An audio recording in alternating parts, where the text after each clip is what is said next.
Good morning dears बच्चों, आज हम वैद्युत विभव संधारित्र लेक्चर नंबर 13 पढ़ेंगे। लेक्चर नंबर 12 में हम लोग पढ़े थे समांतर प्लेट संधारित्र पढ़े थे, समांतर प्लेट संधारित्र पढ़े थे। और आज हम पढ़ेंगे कि ये दो प्लेटें हैं, दोनों का क्षेत्रफल ये है और उनके बीच की दूरी d है। यदि उनको Q आवेश दिया जाए तो उनकी धारिता कितनी होगी, किन किन बातों पर निर्भर करेगी। थोड़ा हम ये सब कल पढ़ा चुके हैं, आज पढ़ना नहीं है, थोड़ा इसका हम डिस्कस एक बार कर दे रहे हैं, रिवाइज करवा दे रहे हैं। लेक्चर नंबर 13 जो कि आप NCERT बुक से पढ़ाया जा रहा है आपको, आपके सिलेबस के अनुसार। तो यूपी बोर्ड का है, मालूम है। कल हम पढ़ाए थे, थोड़ा रिवाइज करवा रहे हैं। जैसे एक दो प्लेट हों, कैसे हों, ये दो प्लेट हैं, एक प्लेट मान लीजिए ये है और एक प्लेट ये है, दो प्लेटें हैं, ठीक है। हम इसको प्लस Q आवेश दिए, इसको माइनस Q आवेश दिया, ये धन आवेशित हो गया। हमने आपको बताया था कि प्रेरण के कारण अंदर वाला पार्ट इसका क्या होगा, ऋणावेशित हो जाएगा, बाहर वाला पार्ट क्या होगा, धनावेशित होता। लेकिन जिसको हमने पृथ्वी से करंट करके पूरा धनावेश निकाल देता, पूरी मस्ती उसकी खत्म कर दी थी। तो मान लेते हैं इस पर ऋणावेश है। तो होता क्या है, ये तो प्लेट का दोनों का क्षेत्रफल ये हो, दोनों के क्षेत्रफल ये हो और दोनों के बीच की जो दूरी है वो कितनी हो, d हो। तो हम देखेंगे जो वैद्युत बल रेखाएं होंगी वो प्लस से जाएंगी माइनस में जाएंगी, प्लस से चलेंगी और माइनस में इंटर करेंगी। बोलो, ये तो बताया था। इसके बीच में हम वैद्युत क्षेत्र निकलवाए थे। ये क्या बना था, ये पूरा जो सिस्टम बनाया गया, एक निकाय जो बनाया गया, दो प्लेटों को रखा गया, अल्प दूरी पर रखा गया, इधर उधर से लगा के बाउंडेड कर दिया गया, बांध दिया गया। तो ये जो सिस्टम बना, निकाय बना, ये हमारा था कैपेसिटर, जिसको हम लोग संधारित्र कहते हैं। क्या कहते हैं, संधारित्र। इसकी जो धारिता आई थी कल, एप्सिलॉन नॉट ये अपान d, पिछले लेक्चर में पढ़ा दिया है। यदि आपको नहीं पता है तो आप डिस्क्रिप्शन में जाइए, लिंक मिल जाएगा आपको, वहां से मिल जाएगी, ठीक है। एप्सिलॉन नॉट ये इंटू d। हमने कहा अब इस प्लेट को थोड़ा हम देखिए ऐसे बनाएंगे, इस तरह से बना रहे हैं। अब ये मत समझिएगा कि कोई रेखा है, ये समझिएगा कि एक प्लेट ऐसे रखी हुई है और दूसरी ऐसे इसके पास में रखी है, जस्ट इसका बराबर क्षेत्रफल बराबर है, दूरी d है, अल्प दूरी पर रखी है। अभी दूरी पर निर्भर करके कल बताया था, आज दोबारा हम रिवाइज करवा दे रहे हैं। यदि इनका क्षेत्रफल ये हो, इस पर प्लस Q आवेश है तो इस पर माइनस Q आवेश आ जाएगा और दूरी d हो जाएगी। क्लियर। यदि ये है तो संधारित्र, ये इसका धारिता आ जाएगी। हमने बताया था कि धारिता जो है आवेश पर निर्भर नहीं करेगी। और इसमें कुछ पॉइंट आपसे पूछ रहा हूं, बताइए। मैं पूछूं इस संधारित्र की, इस कैपेसिटर के पर कितना आवेश है, तो इस पर कितना आवेश है, प्लस Q माइनस Q मिलकर क्या आ जाएगा, 0 नहीं, ये तो प्रेरण के कारण आया है ना, तो आवेश क्या आ जाएगा, Q। इस पर कितना आवेश है, Q आवेश है। क्लियर। यदि हम पूछें इस प्लेट पर आवेश को और बढ़ा दें, मतलब आवेश की मात्रा बढ़ाते जाएं, तो इसकी धारिता बढ़ेगी या घटेगी, आवेश की मात्रा बढ़ाते जाएं, आवेश को और लाते जाएं, मतलब Q का मान इस पर बढ़ाते जाएंगे तो धारिता क्या होगी, बढ़ेगी या घटेगी। आप बताइए, जो धारिता होती है वो केवल क्षेत्रफल पर निर्भर करती है, यानी जो प्लेट लगे हैं वो कितने बड़े बड़े लगे हुए हैं, दोनों के बीच की दूरी कितना है, उसके बीच में कैसा पदार्थ रखा हुआ है, वो उसकी निर्वात की वैद्युतशीलता कितनी है, आवेश पर तो निर्भर करती नहीं। आवेश देने से धारिता तो बढ़ेगी नहीं। मान लेते हैं कोई बाल्टी है, कोई बकेट है, 20 लीटर की है, क्या हम 30 लीटर पानी देने से क्या होगी, इसकी क्षमता बढ़ जाएगी। बाल्टी 20 लीटर की तो 20 लीटर की तो रहेगी कि बढ़ेगी, नहीं बढ़ेगी ना। उसके बाद देखिए, तो यही बताया जा रहा है कि यदि आवेश और देते जाएंगे, आवेश का मान बढ़ाते जाएंगे, तो जो हमारी धारिता होगी वो क्या होगी, कांस्टेंट रहेगी, नियत रहेगी, ना नीचे जाएगी ना ऊपर जाएगी, सेम रहेगी, कांस्टेंट रहेगी। क्लियर। दूसरी बात पूछें, यदि इसका वोल्टेज बढ़ा दें, क्या करें, वोल्टेज बढ़ा दें। तो मान लीजिए इसका वोल्टेज बढ़ाएंगे तो वोल्टेज कब बढ़ेगा, जैसे जैसे आवेश देते जाएंगे विभव बढ़ता जाएगा, विभव बढ़ता जाएगा। और जब वोल्टेज बढ़ जाएगा तो क्या वोल्टेज बढ़ाने से इसकी धारिता बढ़ेगी या घटेगी, कोई इफेक्ट नहीं पड़ेगा, धारिता पर कोई प्रभाव नहीं पड़ेगा। ठीक है, प्रभाव कब पड़ेगा? इनका प्लेट के क्षेत्रफल बढ़ाने से, बीच की दूरी घटाने से। प्लेट का क्षेत्रफल बढ़ाएंगे तो C इसके समानुपाती होगा, बढ़ेगा। प्लेटों के बीच की दूरी यदि बढ़ाएंगे, दूर दूर ले जाएंगे तो D बढ़ेगा, तो C क्या होगा? घटेगा, क्योंकि व्युत्क्रमानुपाती है। दूसरी बात हमने ये बताई थी कि यदि मान लीजिए दोनों प्लेटों के बीच में एक परावैद्युत पदार्थ डाल दें, क्या रख दें? डाइलेक्ट्रिक कांस्टेंट डाल देते हैं। क्षेत्रफल ये है, बीच की दूरी D है, और इसमें कोई पदार्थ लेकर आए, भर दें, जो कि कुचालक है, जिसको हम लोग विद्युत रोधी भी कहते हैं।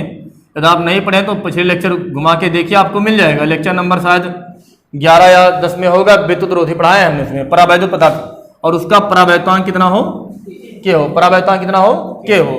तब उसकी जो धारिता का फार्मूला मिला है हम लोग को, C = K E/D मिला है। ठीक है, इतना आया था। इसका मतलब ये हुआ कि यदि वायु है, क्या है? वायु, तो उसके लिए हम कह सकते हैं कि धारिता क्या होगी? C0। यदि मान लीजिए कोई पदार्थ है तो Cm कह सकते हैं, मतलब मीडियम में कैपेसिटर। जब कोई माध्यम भर दे तो Cm निकलेगा। अब दोनों के डिवाइड करवाएं, समीकरण 1 बना ले, इधर 2 बना ले, और कर दें कि C0/Cm निकाले हैं मीडियम में, तो ε0 ये अपान D, K ε0 ये अपान D, इनसे कट गया, इनसे ये कट गया। C0/Cm = 1/K आ गया। यदि हम K की वैल्यू निकालेंगे,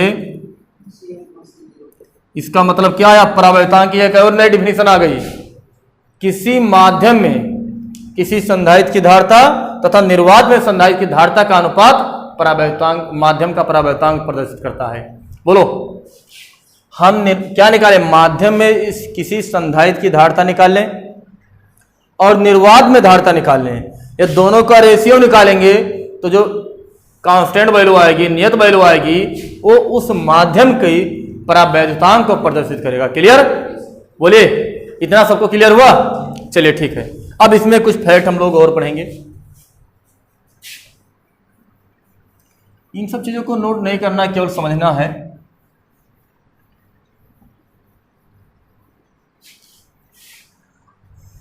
एक हम लोग कली के, समझ लीजिए कि कली का लेक्चर आगे बिल्कुल चल रहा है, वही हेडिंग हम लोग पढ़ रहे हैं।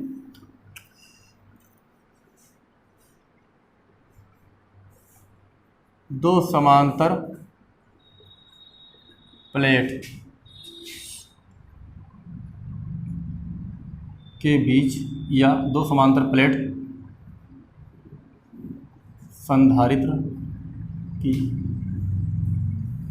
धारिता, इसको हेडिंग कर लेंगे, ऐसे हाईलाइट करके करेंगे।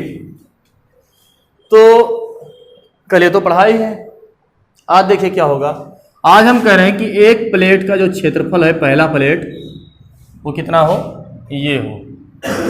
पहले प्लेट का क्षेत्रफल कितना हो? ये हो। और दूसरे प्लेट का क्षेत्रफल, मान लेते हैं एक प्लेट का क्षेत्रफल ये है, और जो दूसरा प्लेट बनाया गया उसका क्षेत्रफल इसका आधा ही हो, ये बटा 2।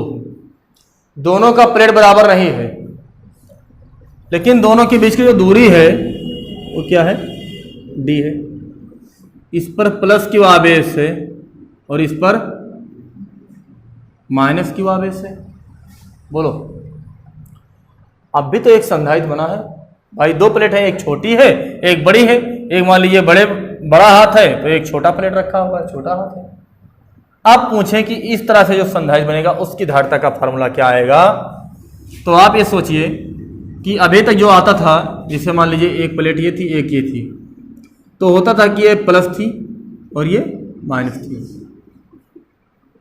जब हम इससे देखें वैद्युत बल रेखाएं गई हैं, तो यहाँ से यहाँ गई, इस पर 90 अंक बनाई, यहाँ से यहाँ गई, इस पर 90 अंक बनाई, इधर से इधर गई, इस पर 90 अंक बनाई, यहाँ से यहाँ गई 90 अंक बनाई, यहाँ से यहाँ गई 90 अंक बनाई।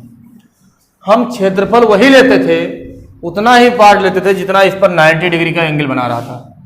ऐसे इस पर बना देंगे। ये धनावेशित है, इंडक्शन के कारण क्या है? माइनस है। तो यहाँ से जो बल रेखाएं निकलेंगी वो तो इस पर धनावेश बनाएंगी, ये वाला भी बनाएगा, सॉरी 90 अंक बनाएंगी, इसके अविलंब होंगी। लेकिन जो यहाँ की बल रेखाएं होंगी वो कुछ ऐसे जाएंगी, बेंड होना चाहेंगी, तभी तो इसके अंदर प्रवेश करेंगी। यहाँ वाली बल रेखाएं कुछ ऐसे प्रवेश करना चाहिए, यहाँ वाली ऐसे। तो ये बल रेखाएं जो मतलब इसके ऊपर और नीचे की पार्ट वाला क्षेत्रफल है, ये बल रेखाएं इस पर 90 अंश का नहीं बना रही हैं। इसीलिए हम वही प्लेट लेंगे जो वैद्युत बल रेखाओं के साथ दो के दोनों रेखाएं 90 डिग्री का एंगल बनाएंगे। क्योंकि आपको पहले लेसन में हमने पढ़ा रखा है कि वैद्युत बल रेखाएं किसी प्लेट पर अविलंब होती हैं। बोलो, पढ़ा है ना? उस पर 90 अंश का कोण बनाती हैं। इसीलिए जब दो प्लेटें कुछ इस तरह से आए कि एक का क्षेत्रफल कम हो, एक का ज़्यादा हो, एक का क्षेत्रफल मान लेते हैं ये है और दूसरे का ये बटा 2 है, एक पर प्लस क्यू आवेश है, दूसरे पर माइनस क्यू आवेश है, बीच की दूरी d है। ठीक है, अब हम पूछें कि इसकी धारिता के लिए फार्मूला क्या होगा। लिख देंगे यदि P1 बराबर ये और P2 बराबर उसका हाफ हो, तो जो धारिता आएगी वो एप्सिलॉन नॉट ये बटा 2 इंटू डी आएगी। क्यों ये बटा 2 क्यों हो जाएगी? क्योंकि आधे प्लेट जो होगा वही इस पर 90 अंश का कोण बनाएगा, छोटा वाला प्लेट ही बनाएगा, बड़ा वाला प्लेट नहीं बनाएगा, क्योंकि इसकी बल रेखाएं यहाँ चली जाएंगी, इसीलिए छोटा वाला प्लेट लेंगे। ये हमारी धारिता आ जाएगी। ठीक है, इस फैक्ट को आप लोग समझ लीजिएगा। क्या करें, जब इसको हम रख देंगे आधे प्लेट, एक प्लेट छोटा हो एक बड़ा हो, तो हम सदैव जो क्षेत्रफल लेंगे वो छोटे वाले प्लेट का लेंगे। क्लियर है? क्योंकि इतनी ही ऊर्जा बंधी होगी, इतनी ऊर्जा मुक्त हो जाएगी, फ्री हो जाएगी, ये कोई बाउंडेड एनर्जी नहीं रहेगी। ऐसा भी आप लोग समझ सकते हैं। क्लियर? तो इतना आप नोट कीजिए, इसमें कोई दम नहीं है। आपको एज अ फार्मूले न्यूमेरिकल लगने के लिए कंपटीशन लेवल में इसका न्यूमेरिकल बन सकता है, बाकी आपके यूपी बोर्ड में नाम निशान तक नहीं है इसका। इसको पढ़िए, उसके बाद अगला हेडिंग ले रहे हैं हम। लिखिए। चलिए बच्चों, देखिए जो अगला हेडिंग होगा हमारा है समांतर प्लेट संधारित्र की प्लेटों के बीच परावैद्युत पदार्थ की पट्टी रखने पर धारिता। जो धारिता होगी वो कुछ इस तरह से है कि ये कोई समांतर प्लेट संधारित्र है। ठीक है, समांतर प्लेट संधारित्र है जिनके बीच की दूरी d है और उनका क्षेत्रफल एक है, ये है। एक पर प्लस क्यू आवेश है, दूसरे पर जाहिर सी बात है कि माइनस क्यू आवेश होगा। कह रहा है यदि इनके बीच में एक पट्टी डाल दें और वो पट्टी हमारा परावैद्युत पदार्थ हो, जैसे लकड़ी का बुरादा हो, मोम हो, मतलब जो कुचालक होते हैं। ठीक है, तो एक पट्टी डालेंगे, मान लेते हैं वो जो पट्टी है उसकी चौड़ाई कितनी है, टी मोटाई की। कितनी चौड़ाई? और इसका जो परावैद्युतांक होगा वो कितना है, के। अब मान लीजिए परावैद्युत पदार्थ डाल दे तो धारिता क्या होगी ये निकालना है। पहले तो हम बता दें कि पूर्ण रूप से भर दें, तब तो के लगा दिया गया। तो मान लीजिए आंशिक रूप से डाल दे, या क्वेश्चन इस तरह से भी बन सकते हैं कि समांतर प्लेट संधारित्र की धारिता ज्ञात कीजिए यदि उनके बीच में आंशिक रूप से परावैद्युत पदार्थ रख दिया जाए, थोड़ा रखा जाए, पूरा ना रखा जाए। क्लियर? तो चलिए देखते हैं। लिखेंगे माना XY समांतर प्लेट संधारित्र की दो प्लेटें हैं। माना इसका नाम P1 दे दें और इसका नाम P2। माना P1 व P2 समांतर प्लेट संधारित्र की प्लेटें हैं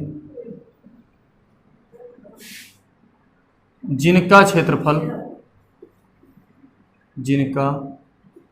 क्षेत्रफल ये व बीच की दूरी,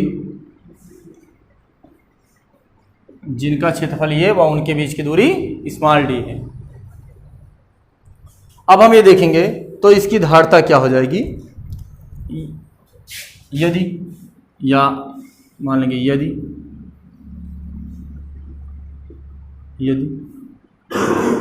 टी मोटाई की का परावैद्युत पदार्थ P1 व P2 के बीच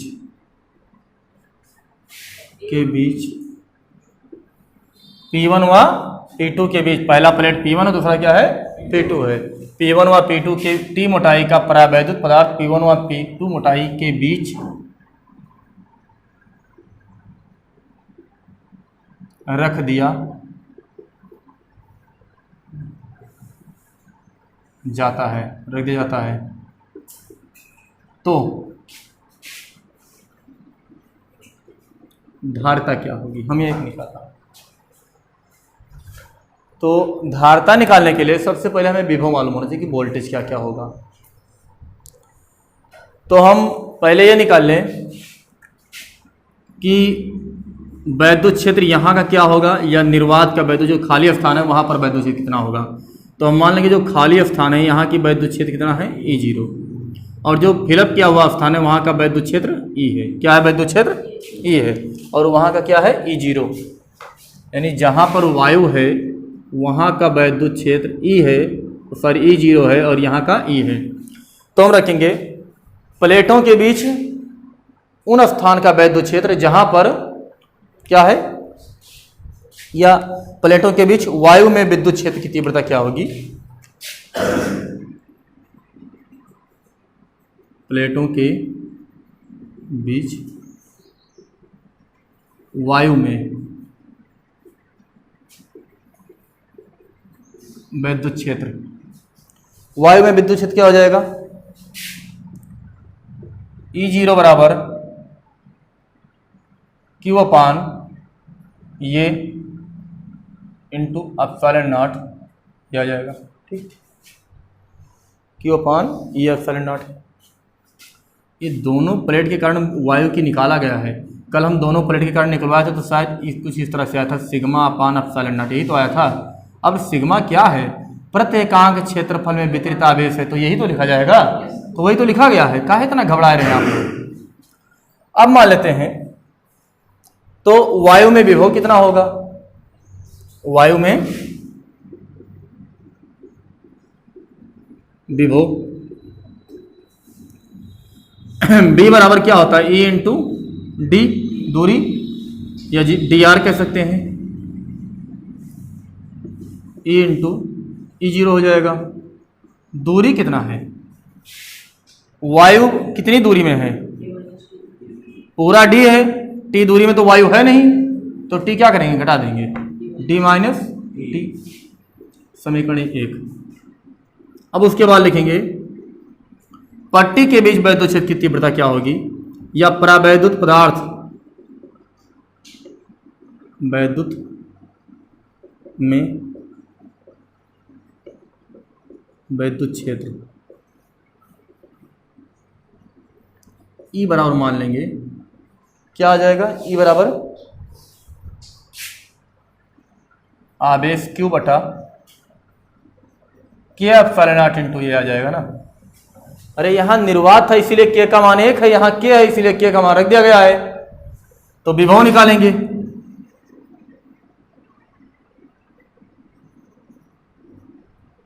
मान लेंगे यहाँ V1 है, यहाँ V2 है, या इसको निर्वात के लिए V0 मान लीजिए और यहाँ केवल V मान लीजिए। Q upon K epsilon not, दूरी कितनी है जिसमें परावैद्युत हो, T है, समीकरण 2। तो कुल विभव निकाल लेंगे, V बराबर V0 मान लेते हैं कोई माध्यम है उसमें रखा है, तो V0 प्लस मीडियम का V0 का मान क्या हो जाएगा, E0 D माइनस T, और इसका E के वैल्यू नहीं रखे हैं, चलो रख देते हैं अभी, E इंटू टी। E0 की वैल्यू रखेंगे Q अपान ये epsilon not into D minus T। E की वैल्यू रखेंगे Q अपान K ये एप्सिलॉन नॉट इंटू T। कुछ कॉमन ले लेंगे, चलिए यहाँ पर कॉमन ले रहे हैं,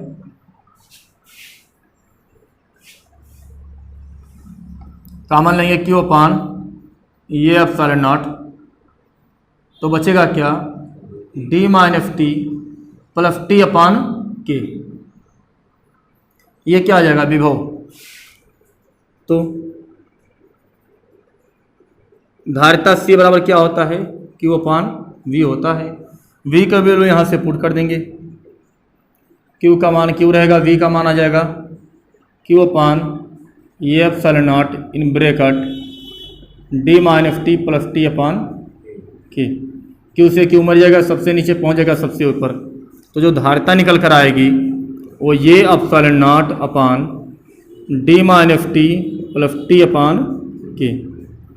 कुछ जगह इसको ऐसे भी लिखा मिलेगा, C इक्वल टू ये एप्सिलॉन नॉट अपान D, और इसमें T कॉमन लेकर कह देंगे और K को ऊपर भेज देंगे। चलो T कॉमन लेंगे तो 1 माइनस 1 अपान K भी लिख सकते हैं, क्योंकि T कॉमन ले लिया गया दोनों से। तो धारिता ये आ जाएगी। ठीक है, ये उस संधारित्र की धारिता है जिनके प्लेट का क्षेत्रफल ये हो, बीच की दूरी d हो और उनके बीच में कोई परावैद्युत पदार्थ की एक पट्टी डाली जाए जिसकी मोटाई t हो और उसका परावैद्युतांक k हो, उसकी धारिता के लिए आपका व्यंजक निकलेगा। क्लियर है? इस समय इसकी धारिता बढ़ जाएगी।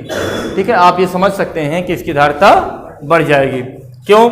ये ज़्यादा होगा तो भाग करेंगे तो कम आएगा, और किसी कम संख्या से भाग करेंगे तो वैल्यू ज़्यादा आ जाती है। अब धारिता क्या होगी? बढ़ जाएगी। क्लियर? सबको समझ में आया? ठीक है, इसको आप नोट कीजिए, उसके बाद इसमें हम लोग कुछ और फैक्ट लगाएंगे। नोट कीजिए, इतना तब आगे बताएं। नोट कीजिए, फास्ट नोट कीजिए, लिखिए। चलिए इसमें कुछ पॉइंट और देख लेंगे कुछ।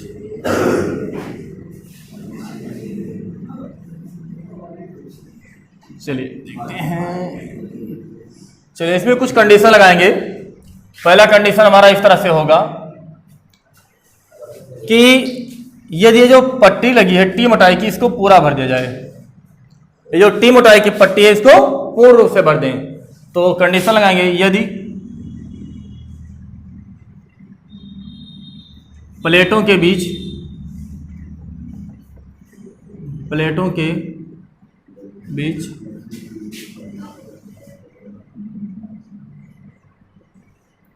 परावैद्युत पदार्थ पूर्ण रूप से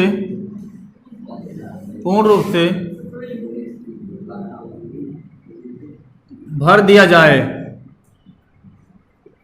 तो जैसे जो टी जहां टी है वहां क्या रख दें? डी रख देना। मतलब जितनी दूरी पे टी है उसको पूरा डी से पूरा पूर्ण रूप से फिलअप कर दें। अगला कंडीशन ये होगा, तब जो धारिता आएगी वो कितनी होगी? पहले क्या था? ये epsilon naught D minus T upon T plus के, ये तो था। जहां जहां टी है वहां क्या रख दें? डी पुट कर देंगे। D minus D plus D upon के। डी से डी मर गया, के सबसे ऊपर पहुंच गया, तो सी इक्वल टू क्या आ जाएगा? के एप्सिलॉन नॉट ये अपान डी, जिसको पहले भी हमने ड्राइव करा चुका है। और इस फार्मूले से भी इसी निकल रहा है कि मान लीजिए जितनी दूरी में डी है पूरे में भर दें। अगला कंडीशन मोस्ट इंपॉर्टेंट, ये तो मान लीजिए ये परावैद्युत पदार्थ ना डालें, हम प्लेटों के बीच में कोई चालक रख दें। क्या रख दें? चालक, या एक महीन पतला सा तार लेकर आए और उस तार से इसको ऐसे जोड़ दें, बस केवल जोड़ दीजिए, काम खत्म। तो अगला कंडीशन होगा, यदि प्लेटों के बीच टी मोटाई की धातु की पट्टी रख दी जाए। यदि प्लेटों के बीच टी मोटाई की धातु, बताइए धातु का परावैद्युतांक कितना होता है? चालकता कितनी मान लेते हैं कि अनंत होती है? भाई परावैद्युत पदार्थ होगा तो कम होगा, हम मान लेंगे कि अनंत होता है धातु के लिए, रख दी जाए।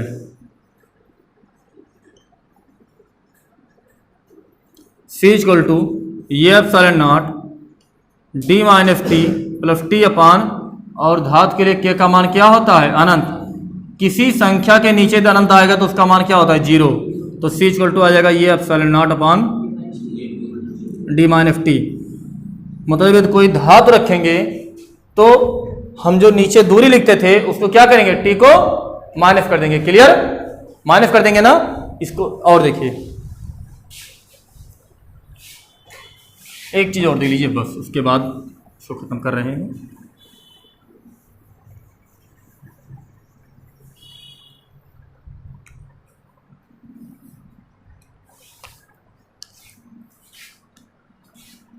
अगला कंडीशन ये है कि प्लेटों के बीच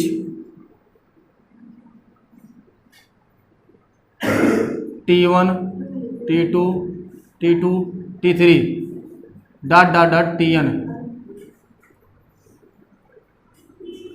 मोटाई की अनेक प्लेटें समांतर रखी जाएं